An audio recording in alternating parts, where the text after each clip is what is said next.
justice. And as far as the people of this country is concerned, frankly, these measures can't come soon enough. As you know, we've been running over the course of the last 6 weeks our very successful crime campaign. It's seen us rise further in the polls. It's seen great new recruits, Vanessa Frake and Colin Sutton, joining our party. And today is the last instalment of that campaign ahead of our party conference in Birmingham on the 5th and 6th of September. Today we're going to talk about illegal immigration, in particular the boat crossings, but there's more, of course, to the story than that, and perhaps it's appropriate that we're here this morning after yesterday, the scenes in Dover that took place as 650 people arrived. 650 people yesterday arrived into Dover, and last I heard this morning, there are many more boats on the way today. That will take us up to about 52,000 people since this Prime Minister and this government came into power. The mood in the country around this issue is a mix between total despair and rising anger. And I would say this, that without action, without somehow the contract between the government and the people being renewed, without some trust coming back, then I fear deeply that that anger will grow. In fact, I think there is now, as a result of this, a genuine threat to public order, and that is the very last thing that we want. And I've been saying, of course, for a long time, that it's a growing threat to our national security. And we've seen just recently some arrests made of people that came by boat, and they are suspected of being involved in some form of terrorism. Huge numbers of undocumented young males who throw their passports and iPhone into the English Channel when they get to the 12-mile line, something that I've been out and filmed. These huge numbers of people do constitute a threat. And I suppose the growing anger in the country over the course of the last few weeks is a cultural one, in the sense that many of these young men come from countries in which women aren't even second-class citizens. And frankly, the public have now just had enough. And what began as a protest of mothers and concerned citizens outside the Bell Hotel in Epping has now spread right across the country. And all of it really poses one big fundamental question. Whose side are you on? Are you on the side of women and children being safe on our streets? Or are you on the side of outdated international treaties backed up by a series of dubious courts? The Channel crisis began with a trickle of dinghies in 2018. The numbers in 2018 and 19 were very small indeed. But I began to realize in early 2020 that virtually nobody that came via this route was being deported. They would have been, even in Tony Blair's government time. If you'd done that, you would have been deported, no question about it. And so in early 2020, I repeatedly went out into the English Channel, filming what was going on, saying you may as well put a sign on the White Cliffs of Dover saying everyone welcome. And unless we start deporting people, I predicted this would turn into, and yes, I use the word, invasion. But 180,000 people later, what other word could possibly describe what has been going on? It is an invasion, as these young men illegally break into our country. Well, I did my best in 2020. I warned everybody. I said, unless we deport, the crisis will worsen considerably. But I'm afraid that the Conservative government, for the first few years, did literally nothing And then belatedly, they put in place a Rwanda plan, they put in place legislation, but none of it could work because they hadn't got the courage to face up to the legal obstacles that made sure, despite spending huge amounts of money on these plans, that nothing was actually going to happen. Rishi's Stop the Boats was a total failure, and frankly, anything that party or people who were ministers at the time in that government have to say, we've got to take with a very, very large pinch of salt. And then, of course, we had Keir Starmer, the lawyer, the man whose second speech as Prime Minister in the House of Commons was where he outlined his love for the European Court of Human Rights, a party, many of whom have done very well out of the human rights industry. Smash the gangs was never, ever going to work. And even as we speak, despite the £800 million we've given the French, even as we speak, there are French naval vessels escorting these boats across to a 12-mile line where they'll be picked up by Border Force or our volunteers for the RNLI if it's a busy day and Border Force simply can't cope. And now what happens is the French give them all life jackets. And when they're picked up by Border Force give the life jackets back to the French so they can reuse them on the next journey. I mean, we're literally witnessing two governments colluding in their support of criminal activity. Well, this issue has become a scourge of modern Britain. Just think about the hotels. Think about the houses of multiple occupancy, and not just the cost of it, but think how unfair that is. Unfair to the 1.3 million British people currently on the social housing list. Unfair to those who have legally made their way into the United Kingdom. It's unfair. And the cost, frankly, is eye-watering. Official figures show the whole thing costs about £7 billion a year, but that doesn't account for the massive scale of operations in the English Channel every day. It doesn't account for the amount of police time and court time that is taken up with crimes that are committed by those who frankly shouldn't be here and have come illegally. Our proposals will save, over the course of the next decades, tens and possibly even hundreds of billions of pounds. By the end of a first Parliament, we will have saved a huge amount of money. I understand the public have had enough of this, but here's what we have to do to make Operation Restoring Justice actually work.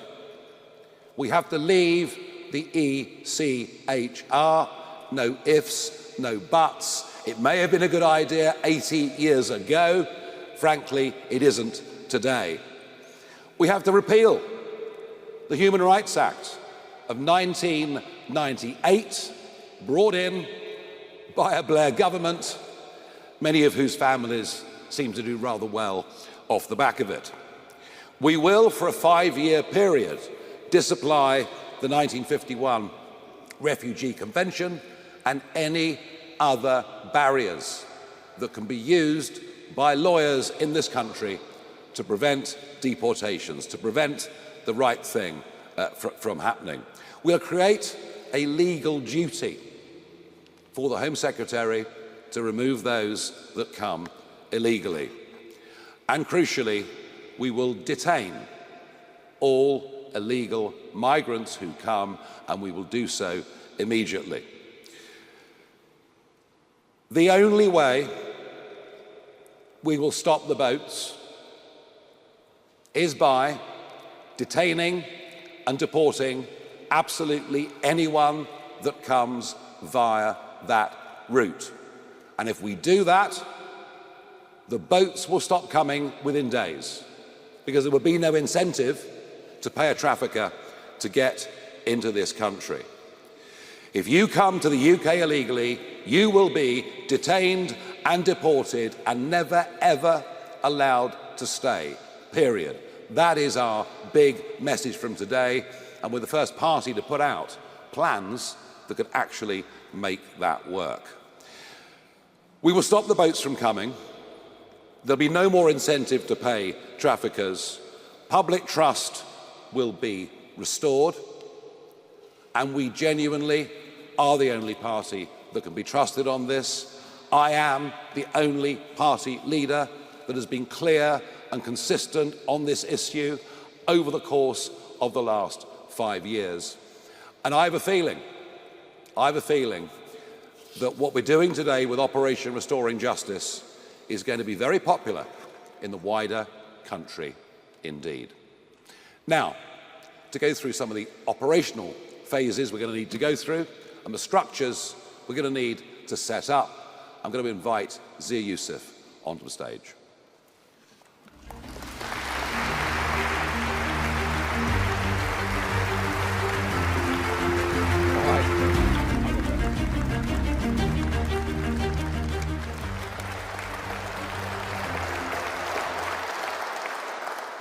Thank you, Nigel, and thank you all for coming. Look, for decades now, successive Tory and Labour governments promised to get tough on illegal immigration.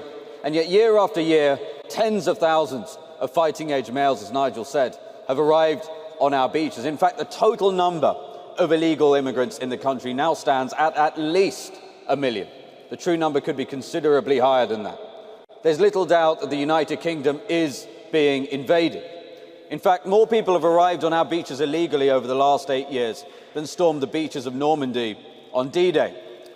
And they're rewarded for this by a political class that puts them up in hotels at the British taxpayers' expense, given free meals, free healthcare, free TV licenses, and as our Doge team has revealed, even free trips to the safari park and to the cinema. Even those that commit heinous crimes are routinely defended by so-called human rights lawyers who succeed in preventing even convicted rapist illegal migrants from being deported. All thanks to a legal system that prioritises the rights of foreign citizens over our own. Well, the patience of the British people is now exhausted. We're unwilling to accept that Britain's borders should be open and undefended, unwilling to accept that Britain must cede its sovereignty to foreign courts, and unwilling to accept that our own veterans who served our nation with valour and distinction be evicted from their homes to house fighting-age males from Iraq and Afghanistan who turned up on our beaches uninvited. This is a national emergency. It's a national security emergency, and it's time to put British people first. So, upon winning the next election, a reformed government will launch Operation Restoring Justice, a 5-year emergency programme to track down, detain and deport all illegal immigrants in the United Kingdom. It will also immediately stop the boats from coming by sending a very clear message that being in our country illegally now has an ironclad consequence: immediate removal. Deportation is the ultimate deterrent.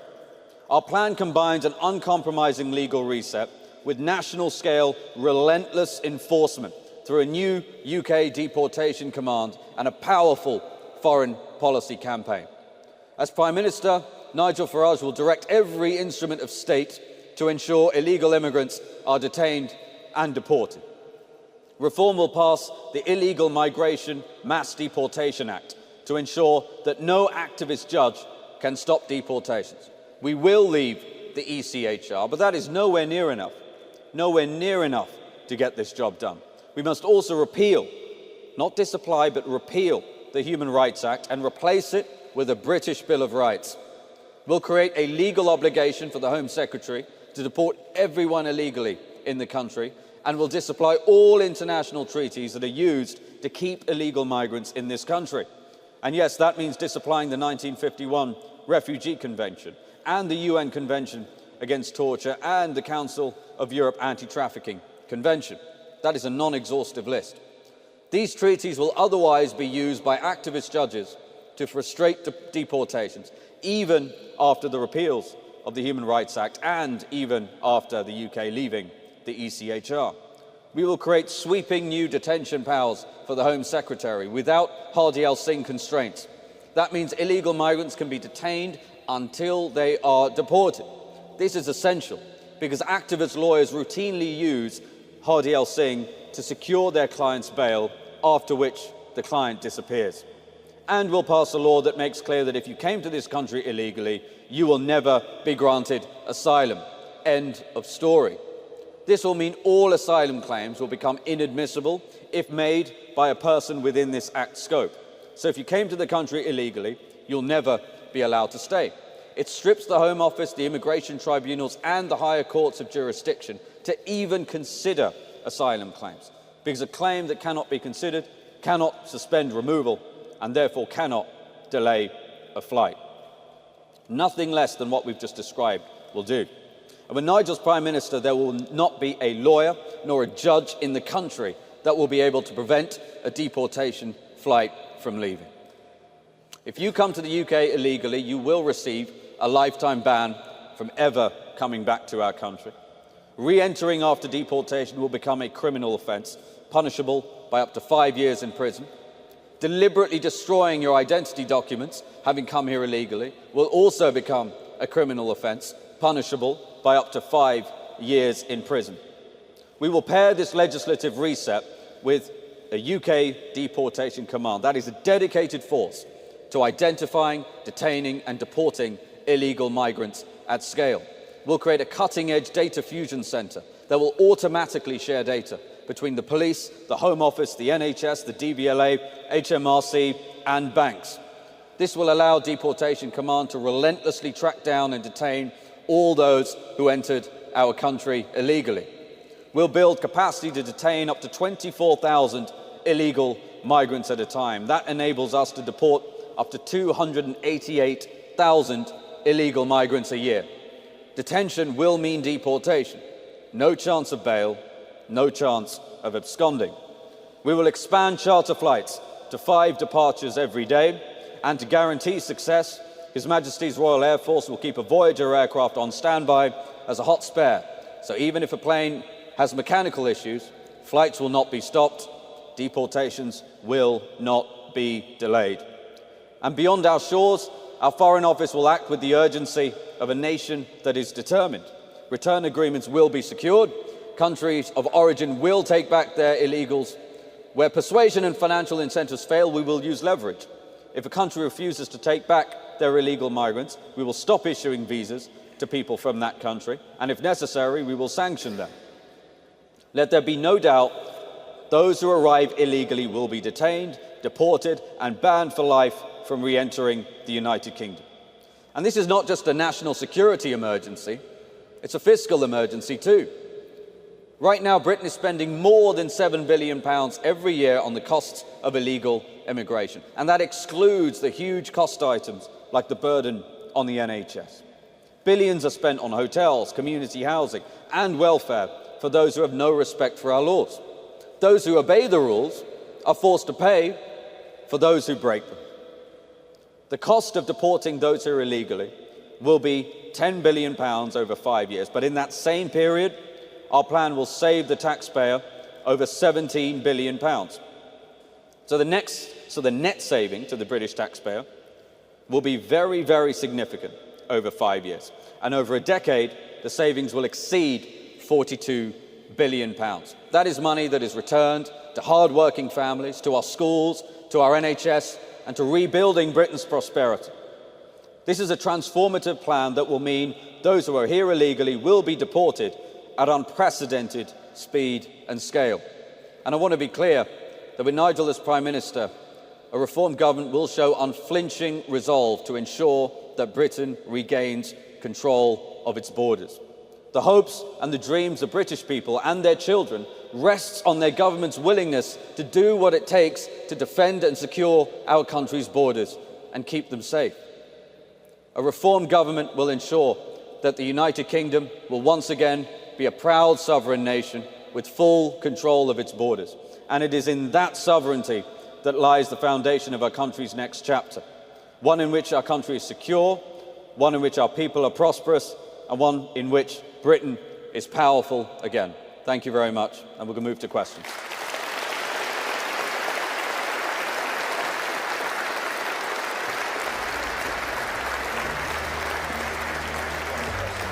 That side, maybe I'll go this side. This is my hearing. Zia, thank you very much indeed. Right, we have a pretty extensive list of questions from the press, and the first up is Ben Wright from the BBC. Thank you very much, Mr. Farage. Your plans could mean sending thousands of asylum seekers back to countries where they might face imprisonment, torture, even death. Certain countries, though we think this country has considerably more muscle, diplomatic muscle, than perhaps those in Westminster currently recognise, then we will have to find other locations. And, you know, we're going to be talking to Albania, we'll talk to Rwanda, we will find solutions. Catherine Foster from GB News. Thank you, Catherine Forster, GB News. Nigel Farage, last September you told GB News that it was a political impossibility to deport hundreds of thousands of people and that we simply couldn't do it. What has changed your mind that you now believe that you can? The political impossibility was deporting millions and millions of people, and that's where the argument had gone.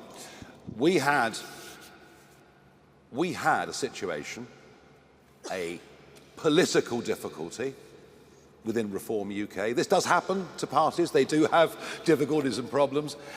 We had a problem that one of our MPs, who's no longer an MP, was talking about deporting entire communities, including people who've been born here.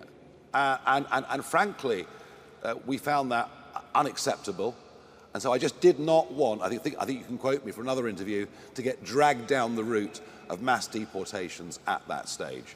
We have sorted out that political internal difficulty that we had, and since that time, the work has been done on a credible plan so that we can deport hundreds of thousands of people over the 5 years of a Reform government. Thank you. Harry Horton, ITV.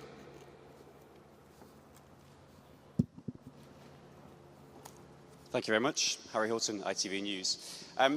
Nigel Farage, you've said that you can't be held responsible for everything that happens in the world. But if someone says that if you deport me, I'll be tortured, I'll face abuse, surely there is some responsibility on you to stop that from happening. And secondly, if I may, how far back does this go? Where do you draw the line? You say you're going to deport everyone who's arrived here illegally. What are the parameters for that? Yeah, I mean, look, you know, how far back you go with this is the difficulty, and I accept that. You know, and the next question that Zia and I will get asked is, what about those that are here illegally and have got children? So, you know, I'm not standing here telling you all of this is easy, all of this is straightforward. You know, and we had, of course, with the Windrush row, we had a situation there where people who'd come 50, 60, in fact, nearly 70 years ago had faulty paperwork. So there is an exercise of common sense that has to come in here. But do we realistically think, Zia, we can deport 500,000, 600,000 people in the lifetime of the first Parliament? Totally, yeah. I mean, so look, one of the key points to make here is if you look at the population who are illegally, and by the way, this is difficult because you're trying to count the uncountable almost by definition. You're talking north of 650,000 adults without children who are in this country illegally. And by the way, those are the ones the British people are most concerned about. They're the ones who in some cases are terrorising local communities, hanging around bus shelters. Let's start with deporting them. Let's get that done promptly and efficiently. Yeah, and of course, once we start this, people will not in future be coming to Britain illegally. The precedent for this is Australia in 2012, where within 2 weeks of Tony Abbott taking the right actions, the boats stopped coming from Indonesia. The solution to this is not difficult. It's been the lack of political will to put in measure the right places is why we're now in this position where, as I said earlier, the public are between a mixture of utter despair but increasing and growing anger.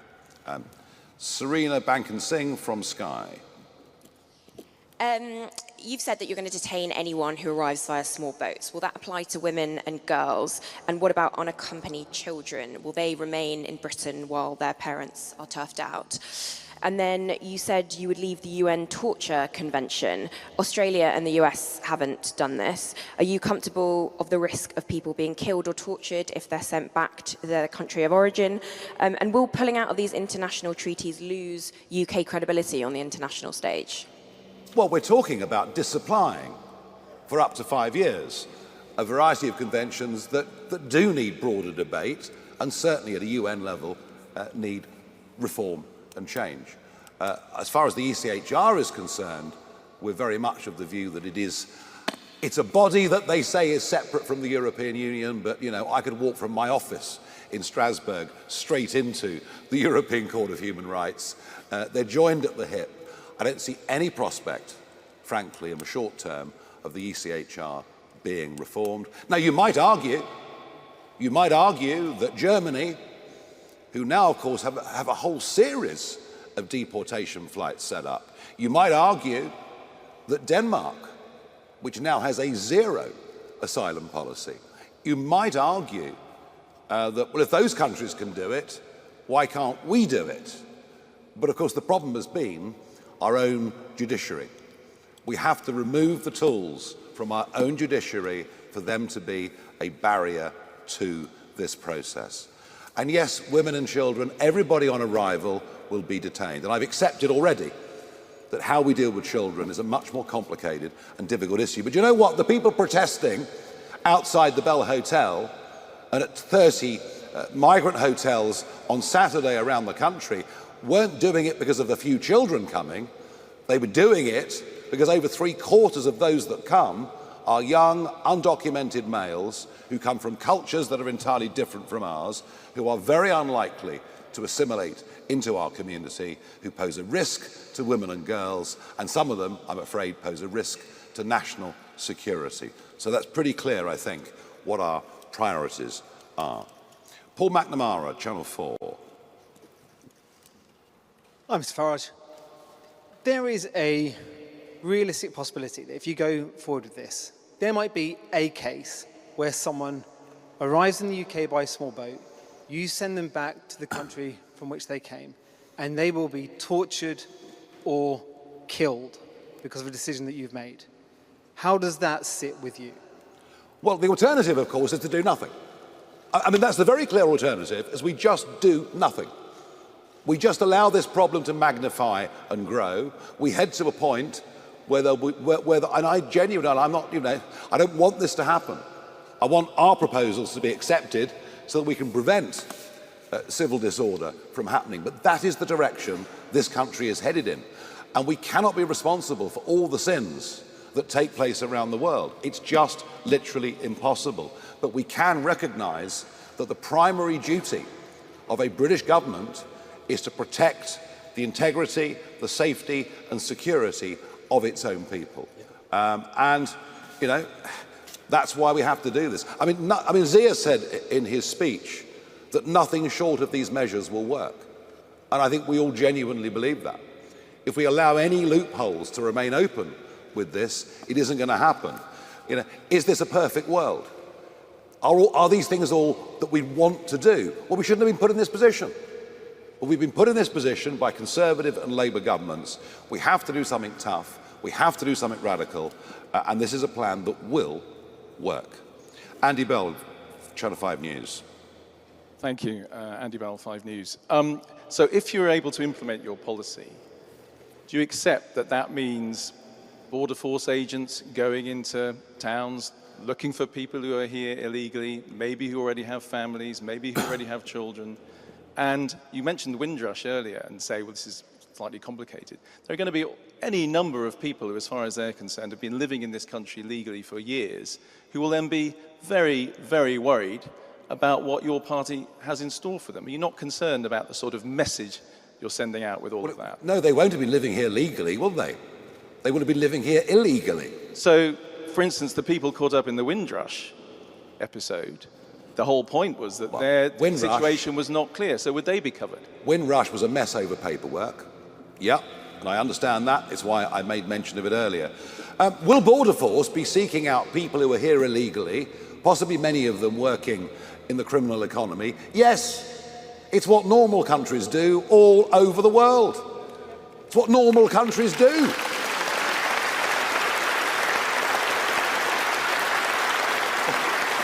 I mean, what sane country? What sane country would allow undocumented young males to break into its country, to put them up in hotels? They even get dental care. How about that? Most people can't get an NHS dentist. This is not what normal countries do. We are talking about normality. And actually, the funny thing is, I'll say it once again, in the first Blair government, if you came here illegally, your feet didn't touch the sides. But it is this gradual drift. Ever since, really, I think, the Human Rights Act was incorporated into UK law, it's this gradual drift to just accepting that anything goes. Well, we're not accepting it. And I tell you what, there's a big silent majority out there who are not accepting it either. And they are crying out. They are desperate to have some leadership that's got some courage. They're desperate for a political party that can put forward people who genuinely will put the needs of the British people first. That is what government is supposed to do. Thank you. Christopher McCowan from the Press Association. Thanks. Chris McKeon, PA. One of the countries you suggested sending people back to was Iran, a country which poses a national security risk to the UK and has attempted to kidnap and murder people in this country. What financial incentives are you suggesting you offer them to take deportees back? Can I be clear that no young man from Iran who arrives by boat should be walking the streets of our country? Under no circumstances.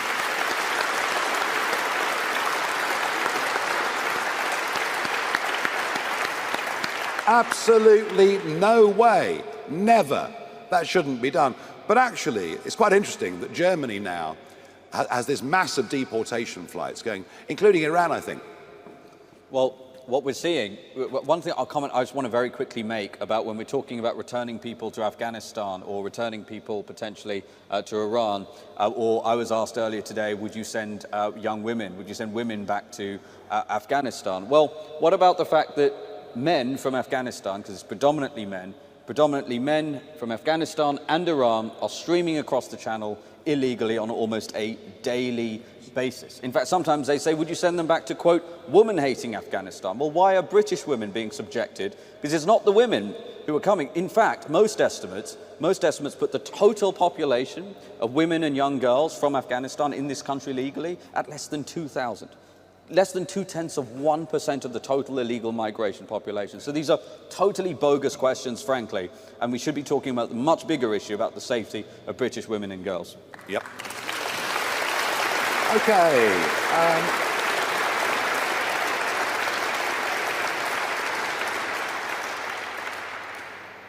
I think one of the most interesting things about this press conference and about the media the last few days is the questions that are being asked about the practicalities of individual pieces of implementation. What I notice, there's very little pushback from the media against the idea that we really are in very, very big trouble in this country. And I think every one of you know, it was interesting, I thought Andrew Neil's piece in the Mail on Saturday was very reflective. I think everyone understands we have a massive problem here. We are not very far away from major civil disorder. And so I think the acceptance as a whole of the big picture that we're putting forward shows you that once again, it's reform that are leading national debate. Noah Hoffman from The Sun. Thank you, Ms. Farage. Noah from The Sun. You were just mentioning there about this growing anger, this seething anger at Sir Keir Starmer for what some people think putting the human rights of foreign rapists above British families. But there's still around 4 years until another general election, and a lot of people will be feeling very helpless and like they want something to happen quicker than that time. So how would you recommend members of the public should put pressure on a Labour government to do more than just cite human rights laws and actually tackle this issue? I think that one of the things I've learned over quite a long time in this game is that if you lead with arguments, if you get the public to follow you, the other politicians start to change their tune. And let's face it, this is a Labour government famed for its number of U-turns already. So I would urge everybody out there that's got a Labour MP to go to that MP and say to him or her, unless you get a grip on this, we will absolutely not be voting for you next time round and you will lose your seat. And if that happens on a big enough scale, I think it could be a remarkable effect of concentrating the mind. 4 years to the next election? Do you really think so?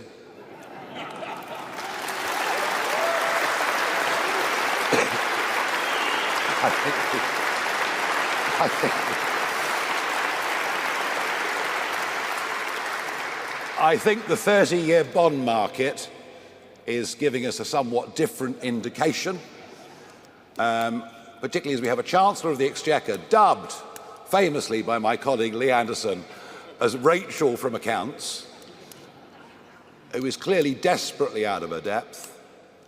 And actually, I'm not sure there's anybody in the cabinet that really has a clue how to turn around the economic downward spiral and possibly even fiscal doom loop that we're beginning to enter into. So they may not last quite as long as you think. Martin Beckford from the Mail.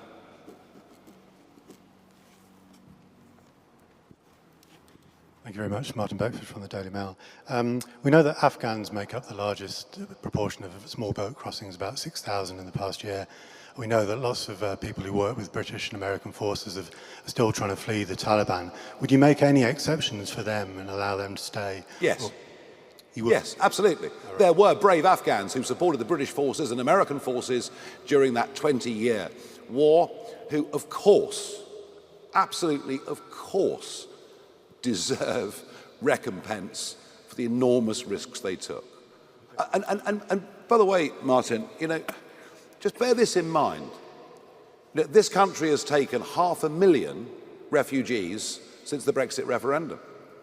This country is not close-minded to groups that genuinely face persecution, to groups that genuinely are refugees. We just don't believe, by any traditional definitions of a refugee, we just don't believe those people crossing the English Channel, or at least very few of them, tick that box. Carry on. Will you have a scheme continue some of the resettlement schemes? Yes, but of course, once again, the whole thing's been messed up beyond all belief. The list of a couple of thousand interpreters becomes a list of 100,000 people. The whole thing gets leaked. It's a complete and utter shambles. But, you know, where it's right and proper, you know, Operation Restoring Justice would apply to those Afghan interpreters as well. Absolutely. Thank you for your question. Do come in whenever you want. Can I just very quickly mention, to the degree someone wants to make the case for legitimate asylum claims, as no doubt some may exist, those can only ever be taken seriously when you have a secure border and you actually have control about who's coming. This is one of the biggest problems. I put it to you that an infinitesimal number of the Afghans who are crossing the channel illegally served with our military bravely. It will be an infinitesimal number. We know this. So again, this is a big part of what reform is going to do. If you don't have a border, you don't have a country. If you don't have a border, you don't have an immigration policy. We can talk about it all we want. Quite, absolutely, absolutely. Michael Knowles from the Daily Express. Thank you very much. Your operational plan speaks about a 6-month voluntary return window. Can you spell out why you're going to do that and why it precedes the large-scale raids? Well, because there's a nice way of doing this, and there's a very tough way of doing this.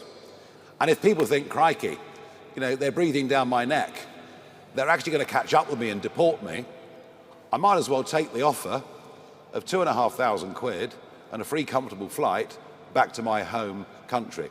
Difficult to assess just how successful that will or will not be. But if you think, you know, this time next week they're going to be knocking on my door, I suggest quite a few people might take that up.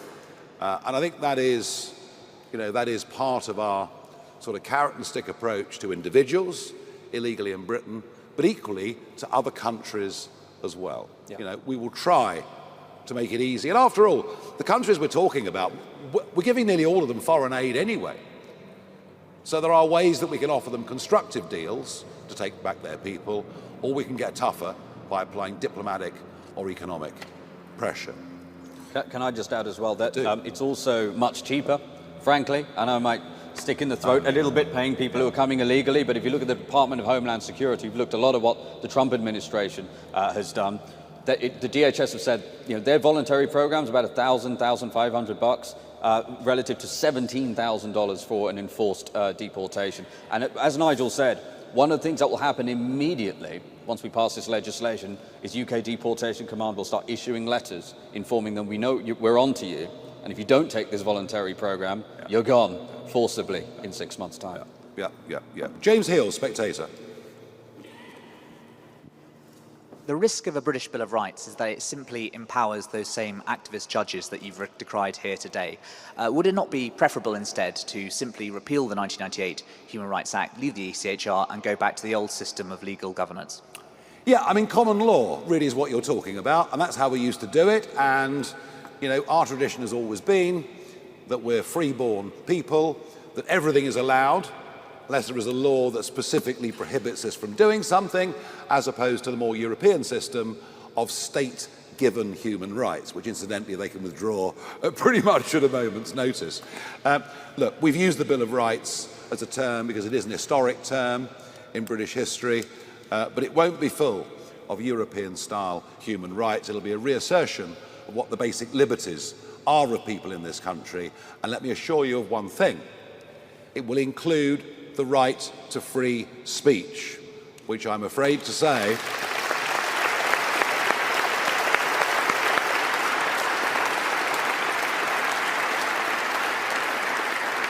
and yes, we all want to protect children, but I'm afraid to say that the recent legislation, the Online Safety Act that has come in, is already genuinely curtailing free speech in this country in a way that I think is deeply, deeply alarming. Aubrey Allegressi from The Times. Hello, Mr. Farage. Aubrey Allegressi from The Times. There are a very few number of disused or surplus RAF bases. So to prove that this plan is viable, can you name any that you would use, either to hold migrants or to operate deportation flights from? And would they, for example, include RAF Scampton? And if I may, why do you want these powers to sunset after 5 years? Is it because you're concerned they could be used by a future government in a way you don't foresee? No, because, look, we do think there is hope that the 1951 Refugee Convention at the UN can be revisited and redefined for the modern world. So we've done it for a period of 5 years, and we'll see where we go after that. Can I just make one thing very, very clear? That the last government and this one have been housing people in military bases. 1 or 2 campaigns have stopped them using certain particular geographical locations, but quite a few have been used around the country. So you get put into a military base, but you're free to walk the streets at night. You're free to possibly even go and drive a delivery bike for somebody. The military bases that we will use, people will be detained. They won't be out walking the streets, on the road to being deported. So I would suggest to you that whichever geographical locations are chosen, local residents will be far less concerned by this plan than they would young men being free 24 hours a day to walk through their village or walk through their town. On the practicalities of building accommodation, some very interesting thoughts that have come from America over the last few months. Yeah, look, there's 100,000 square miles of landmass in this country. We're going to need about 1/3 of 1 square mile for the entire detention estate of the incremental 21,000 that we're talking about here. And Trump, whatever you think of President Trump, he has cut illegal border crossings by 97%. They said that it couldn't be done. He has done it. How? Because ICE has gone out and made 150,000 arrests and embarked on these deportations. If you look at the detention capacity he created in Florida, he created 3,000 beds in 8 days. If we were to be able to do it at that rate, we'd have the whole 24,000 up and running in 2 months. That's not in our numbers, but there is modern technology. These steel modular structures, these are all things that we can use. This notion that Britain can't do anything, Britain can't build anything, is for the birds. It's just about the political will. Yeah, and we managed it, didn't we, at the start of COVID with the Nightingale hospitals, which sprang up in no time at all. So, yeah, creating the first few thousand places can happen very quickly. Of that, there is no doubt at all. Charles Hymas from The Telegraph. There are currently about 100,000, more than 100,000 people who've got asylum applications, half of whom are going to be rejected. You also got more than 50,000 who've got appeals that are currently going through, and probably a significant number will be rejected. So if you were to win the next election, you're going to have tens of thousands, hundreds of thousands potentially of failed asylum seekers. Are you going to deport them, and are they in your figures? One final question is, what are the sanctions that you would use against a country that refused to take back its migrants? Fine. Well, the answer is yes. The worry, of course, is that to ease government's difficulty, it just waves through an increasing number of people. It just says, look, all right, we'll give you refugee status, even though, as I said, 2 decades ago in more normal times, that would never have been contemplated. That is this government's get out to the backlog problem. I'd also mention, Charles, while we're here, if you look at those that have claimed asylum in the last year, the biggest single category comes from Pakistan. And they haven't come by boat. They've come with the excuse they're coming to visit relatives, then they overstay.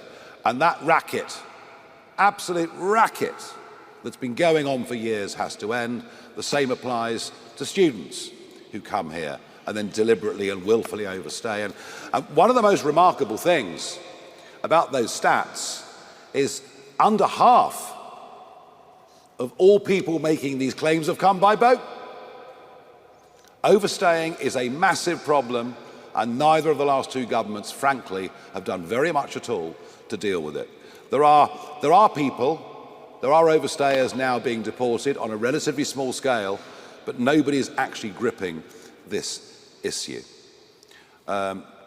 We'll give the Telegraph 2 questions, shall we? Did you have a question, Camilla? Very generous. This is for the Daily Tea podcast. You mentioned earlier that there are 3 million people on social housing waiting lists. 1.3, I said. 1.3. Would it be your policy to have a British first approach to appointing housing when it comes to local areas? Some local areas do look at localism, but others don't. Would that be a blanket policy? And while we're speaking about housing, what's your reaction to the revelation that the Deputy Prime Minister, Angela Rayner, has got an £800,000 second home in Hove? Do you think it's hypocritical? Should MPs have second homes? So, I would say this to you.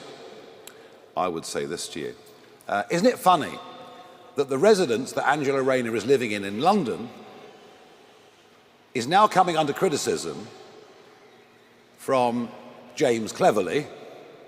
He wasn't complaining when Michael Gove lived there. So it's just party politics. And if Angela Rayner has been tremendously successful in business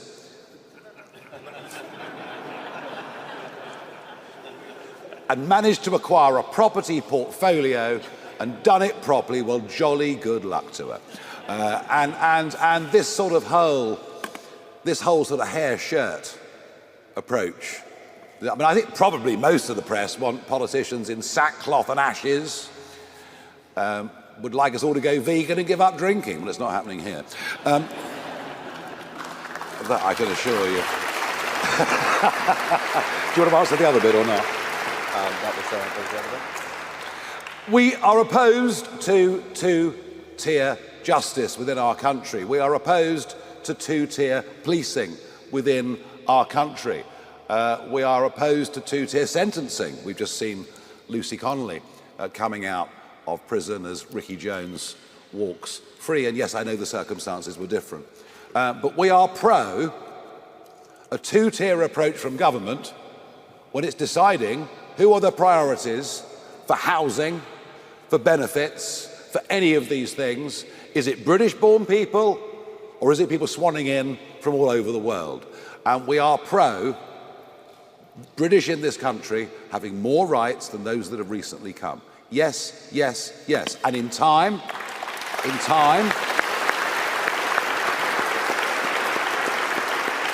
I mean, if you go to Australia, you can't access the health system. It doesn't happen. You've got to pay your insurance for 4 or 5 years. You commit a crime, you'll be deported. We've just been so weak on all of this. We welcome those that will come, will benefit our society, integrate, contribute, and in time become British citizens and have the full rights of everybody else. But I'm afraid that's just not what is actually going on. It hasn't been, frankly, for many, many years. Natasha Clark from LBC. We are getting towards the end, folks, I promise you. Natasha from LBC. You talk about a self-deport app in your document today. Can you tell us about how that would work? And second, you talk about the risk of unrest on our streets. You obviously know this plan is going to face legal challenges, operational issues, political pressure. Your opponents are going to absolutely throw the book at you to try and stop this. What is your message, firstly to them, and secondly to voters whose trust is absolutely on the floor over this issue? Prime Ministers have repeatedly failed to do enough about this and fix this very tricky problem. We've got years of promises. Why should the public trust you? Well, you're right. I mean, every Prime Minister since David Cameron has said clearly, if you come to Britain illegally, you will be removed. And they all do it. And none deliver. Although I think they say it because they think the public wants to hear it, rather than they actually mean it. The fundamental point of your question is correct. That the social contract that exists in this country between those that work and pay their taxes and those that govern them is at a very, very fragile moment. That trust in politics and trust in politicians, frankly, it's certainly never been lower in my lifetime, and I think you might have to go back a long way in history to find a parallel period. So the restoring of that trust is absolutely vital. A lot of people around the country who say they're going to vote reform believe that we're pretty much the last shot. Pretty much the last shot. That if we don't win that election and start putting in place some of the very necessary changes that are needed, then goodness only knows what this country will look like in 10 years' time. Goodness only knows how many more talented people will have left. Not just the ultra-rich, but the young, ambitious, hard-working. So it is vital that we do this. All I can say to you is there's nobody on these issues of sovereignty, on these issues of national self-interest, on these issues of predicting what would happen in the future and it coming true. There is nobody more determined to do this than me.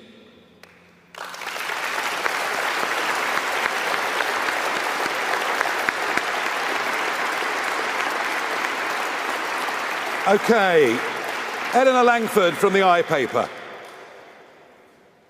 Hello, Mr. Farage. Just to confirm, are you willing to negotiate with the Taliban and potentially pay them tens of millions of pounds to allow increased returns from the UK? And one more, if I may.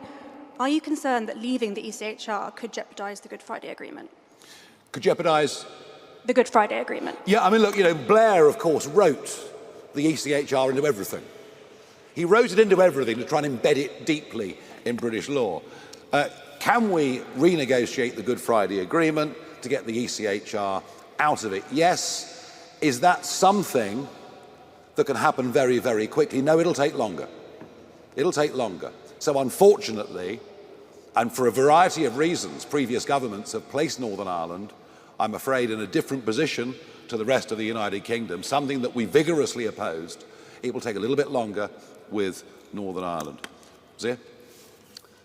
Yeah, so look, I just want to very quickly go back to the question about the app as well, because again, we want to emphasize that the goal is to get as many people to leave voluntarily, and what Deportation Command will make very clear, they will issue dates once they've tracked people down. This is the date that you will be arrested and you will be deported.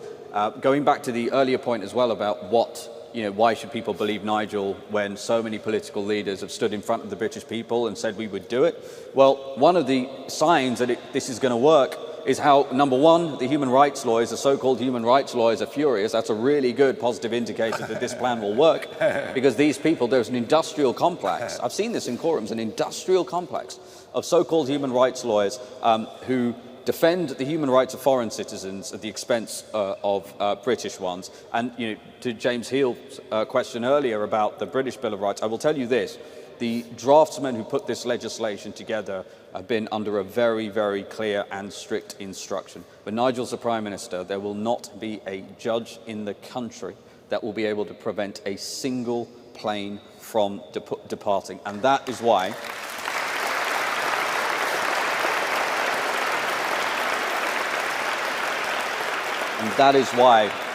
we are clearing the decks from a legislative standpoint. Yeah. Anna Gross, Financial Times.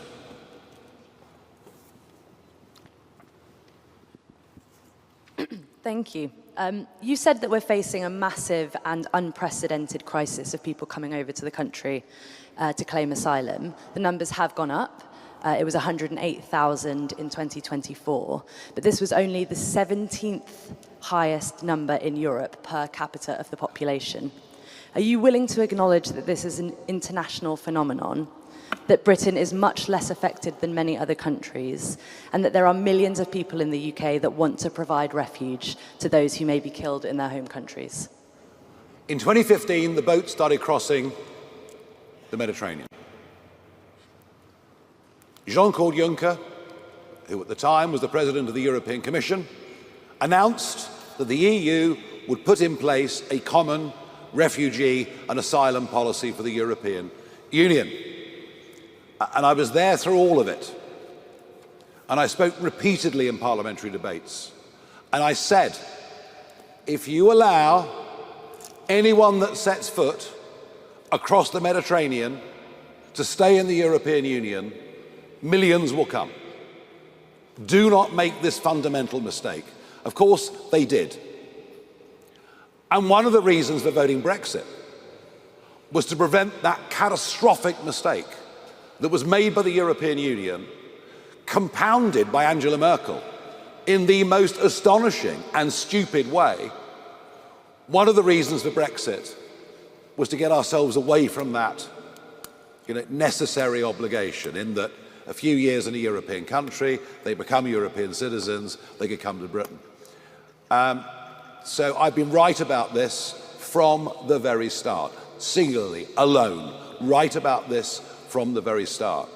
If you make it easy for people to come, they will come. It's just as simple as that. And it is, to the deep regret of everybody, especially 17.4 million Brexit voters and many, many more, that despite the fact we've got back control of our lives, we've actually not bothered to use it properly. We should not be paying for the mistakes of the European Union. Esme Kenny from the Oxford Mail. Thank you. Esme Kenny, Oxford Mail. Yes. So we're not far away from Campsfield House, which is a detention centre which closed in 2018. The current government have said that they want to reopen and expand the site. What would a reform government do about Campsfield House, and how would it respond to the backlash that reopening the site has faced from local residents and the district council? Yeah, I mean, look, nobody wants a hotel near them. Nobody wants an HMO near them. No one wants a detention centre around them. Well, at the moment, they've got lots of them all over the country. And I'm not going to be drawn. I'm aware of the problem, of course. I'm not going to be drawn on the specifics of any individual geographical location. Because if we were to do that and present it as a plan, what the government would probably do is sell off the site and turn it into a solar farm. So we're going to keep... It's true. It's actually true. Well, why not, I suppose, So no, we're not going to go into individual specific geographies. Certainly not at this stage. Okie dokie. Alexa from The Guardian.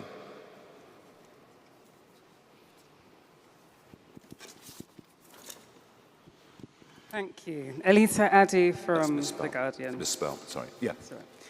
Your plan promises mass deportations at a cost of £10 billion over 5 years, yet the Centre for Migration Control, which is led by your former colleague Rupert Lowe, proposed a near identical plan at a cost of around £47.5 billion.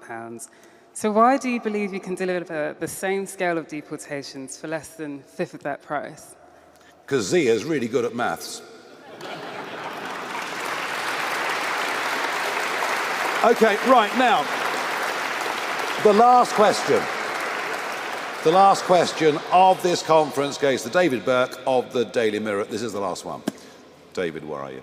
Thank you very much, Mr. Farage. Last year you said that Judeo-Christian values were at the root of everything in this country. You've previously called for a muscular defence of Christianity. We saw under the Tories, the Church of England bishops were probably among the most vocal critics of the Rwanda plan when it came to the Lords.